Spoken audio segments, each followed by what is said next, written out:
Hello, my lovelies. How is everybody doing? Welcome to or welcome back to the Murderous Minds True Crime channel.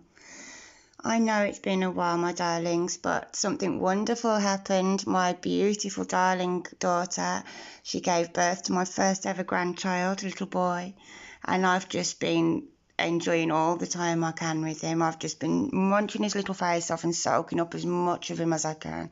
So I'm sorry, darlings, but I couldn't help it. He's just so beautiful. I just can't put him down. He's just gorgeous. I'll tell you something, they don't prepare you, do they, for how much you're going to love your grandkids. It is something else entirely.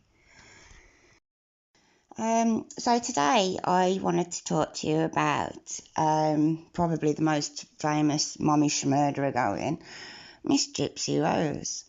And mainly, I wanted to talk to you about how you've probably all seen in the Life After Lockup series when she'd just been released and Ryan bought her that lovely brand new iPhone, and she goes, "I've never had a real cell phone before." No? You've never had a real cell phone before, Dip Dip?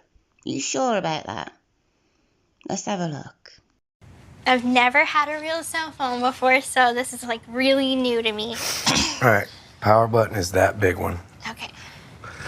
All right.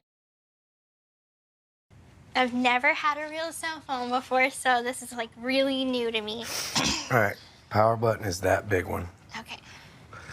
All right.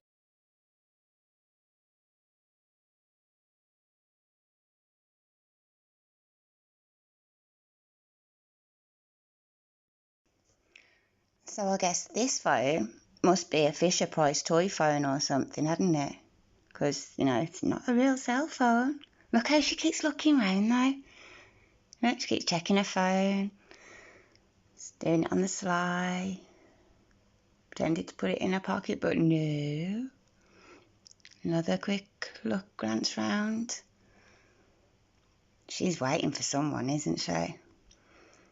But look what she does in a few seconds. She starts to scan the room almost like I think she's definitely looking for somebody. She's expecting to see someone.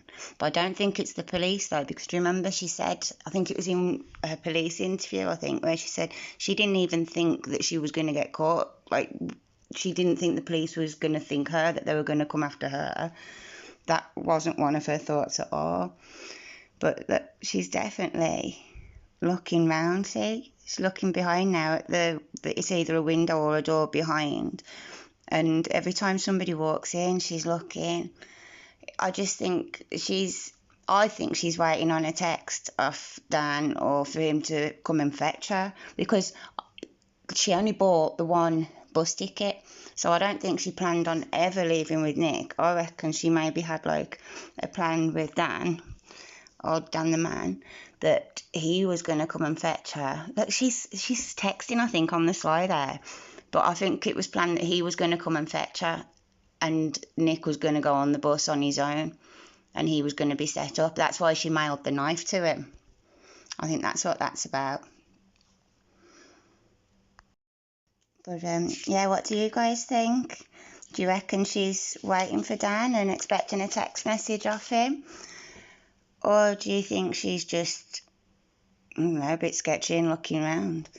I really think she was waiting for him. I don't think for 1 minute she planned on leaving with Nick, and I think her and Dan, maybe somebody else, but I think Dan had planned that he was going to come and get her, because she left some money as well at the house. I think I read that somewhere, that she didn't take all the money with her. She left some back at the house, so she planned to go back. I think little Miss Dip Dip wanted the house to herself and wanted to have old Danny boy go and live with her, and screw Nick, he don't matter, does he, to Gypsy? He was just a pawn in her sick, twisted, evil games. Yeah, but what do you think anyway? Let me know what you think down below in the comments, and I look forward to responding to your comments and seeing what everybody's got to say. If you haven't already, can you please like and share and comment? And also, if you haven't subscribed, could you please, we are just 4 subscribers away from our first 100, and that would be just amazing. So if you could subscribe, that'd be fantastic. Thank you. Please take care of yourselves. Be kind to each other. I love you all. Until next time. Bye.